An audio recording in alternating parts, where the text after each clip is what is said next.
Hi, I'm Gordon from Camera Labs, and this is my review of the 2021 Apple MacBook Pro 14-inch after using it for 1 month as my only computer for all of my work, from writing to photo editing to video production, including this one.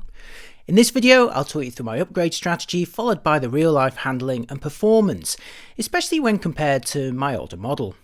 Previously, I'd been using a 13-inch MacBook Pro from 2018 for all of my work, which easily edited 4K videos in Final Cut Pro, so long as the footage was recorded in H.264 and was mostly 8-bit, up to 30p and without grading.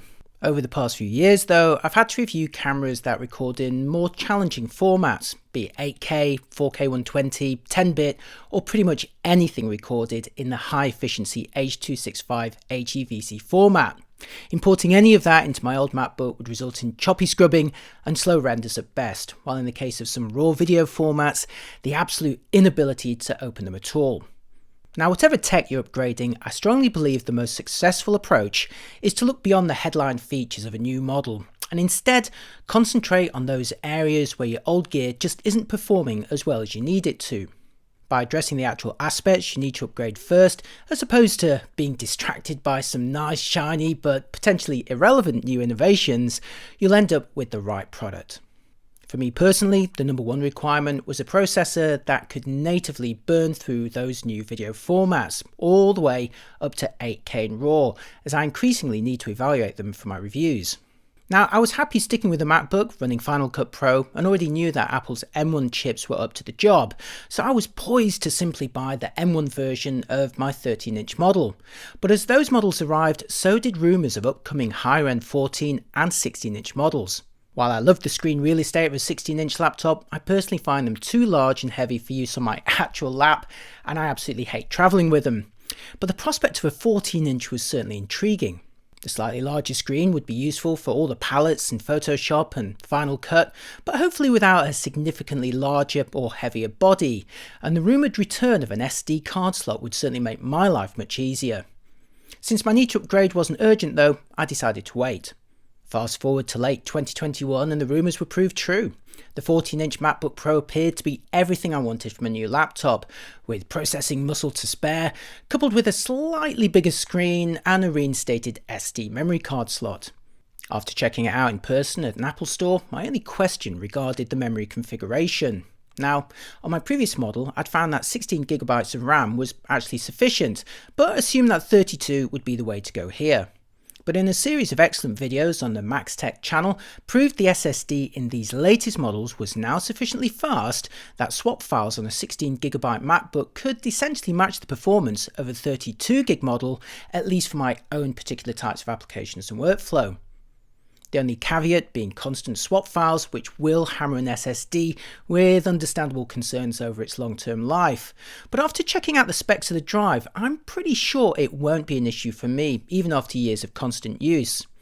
Amazingly, my 2011 MacBook Air with just 4GB of RAM and more swaps than Noel Edmonds on a 1970s Saturday morning is still going strong a decade later. So I went for the stock 14-inch model with 16GB of RAM and the larger 1TB drive for £23.99 or $2,500 in space grey to match my other devices.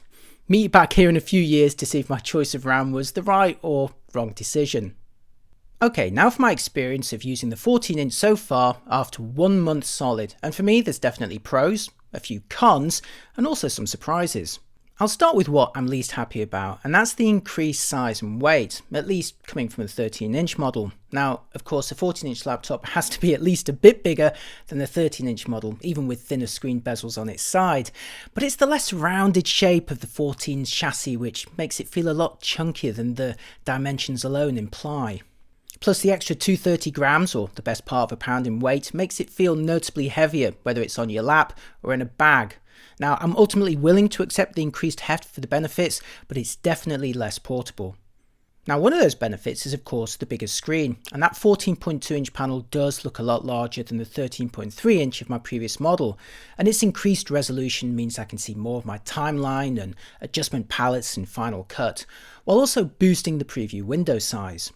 Now that's all good news, but the big surprise for me was the dramatic boost in potential brightness when playing back HDR content, with the display looking more like my OLED TV in style. In fact, for a moment, I regretted not buying the 16-inch model and using it for watching HDR shows on the move, but I banished that thought once I remembered the extra half kilo in weight for that model and the fact I barely travel anymore. Bottom line, the benefit of a bigger screen was expected, but the sheer quality, especially for HDR playback, was a very pleasant surprise. Oh, and the already infamous notch? I honestly rarely notice it, apart from when muscle memory has me trying to click a menu in Photoshop that's now shifted to the right of it. It's not an issue for me personally, but equally I don't play full screen games or use utilities that haven't yet been updated. The next surprise was the keyboard, bigger as expected, but much more tactile than before.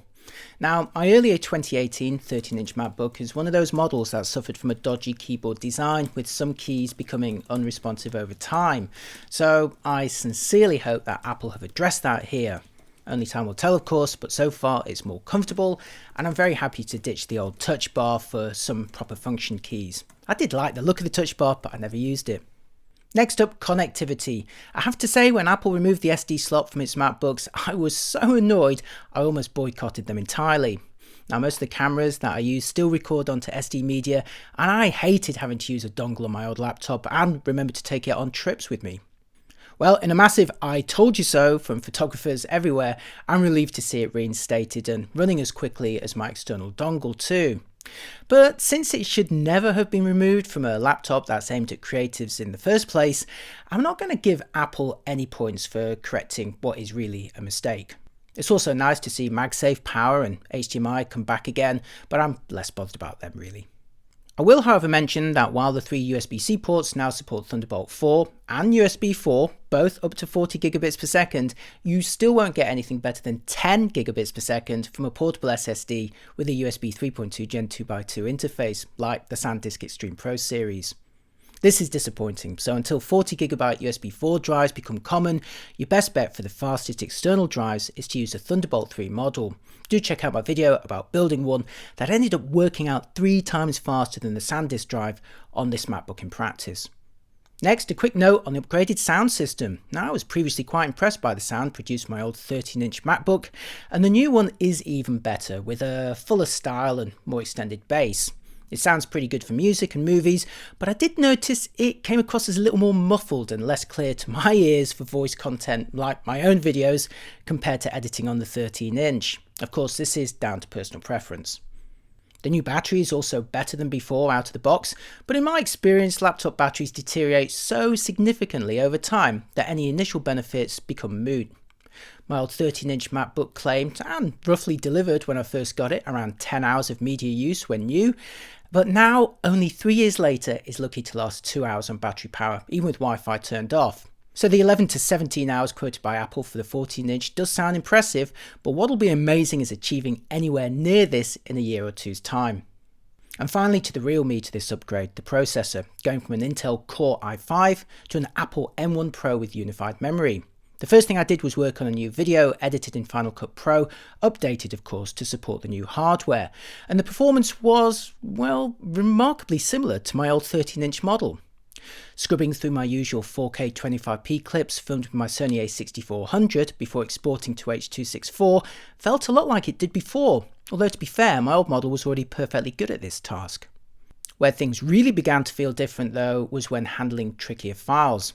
Simply attempting to open any 4K 120 or 8K clips on my old machine resulted in very choppy playback, as did scrubbing through it on my Final Cut timeline. On my new 14-inch though, it handled my toughest clips as easily as it did the more basic ones, and without the fan even kicking in or at least being audible. I was also relieved Canon's Final Cut plugin for RAW video allowed me to import and edit files again smoothly when they weren't even supported on my previous generation laptop without a better GPU. Final renders also remained sensible regardless of what was on my timeline, whereas on my 13-inch model, more complex or graded footage would significantly slow it down. The faster internal SSD also allowed me to open multiple large images in Photoshop much faster than before. Now, I often have to open and tile 10 or more photos for side-by-side comparisons, and when they're taken with very high resolution bodies, maybe up to 100 megapixels, that task previously took some time. But now the increased drive speed and clever swapping accelerated the process, even though the amount of RAM remained the same. Remember, 16 gig on both models. On paper, the 14-inch MacBook Pro looks like being my perfect laptop, addressing most of the issues that I had with my old model. And in practice, it's mostly lived up to expectations too, delivering the performance boost I needed to handle the latest video files with ease, even Canon's 8K RAW, and countering any mild disappointments with some unexpected bonuses. So while it is noticeably heftier than the 13s, the screen is comfortably larger and surprisingly compelling for watching HDR shows, while the keyboard is a step up in comfort too, great for a writer like me. I'm disappointed the upgraded USB ports still won't unlock the top speed from the hugely popular SanDisk Extreme Pro SSD drives, but the reinstated SD memory card slot and MagSafe power socket more than make up for that. I'm also satisfied by my choice of 16GB of RAM and a 1TB drive for my own applications and workflow, and while I still glance longingly at the bigger screen of the 16-inch, my back and knees are relieved that I went for the 14. So overall, a successful upgrade for me personally speaking, and one that I'd be very happy to recommend to demanding creators. Although I do have to say that the 13-inch versions with M1 processors do remain excellent choices, with similar real-life performance for the kind of work that I do, while also being smaller, lighter, and more affordable. So my advice would be to think very carefully about whether you'd really exploit the benefits of the 14-inch over an M1 13. Right, I hope you found this personal upgrade journey useful. If you're looking for more formal benchmarks on these laptops, I can highly recommend the Max Tech channel, and also really enjoy the Everyday Dad's Apple videos too. Check them out. Tell me about your favourite laptops, regardless of the platform. We're multi-platform here, in the comments, and I'll see you next time. Thanks for watching. Bye bye.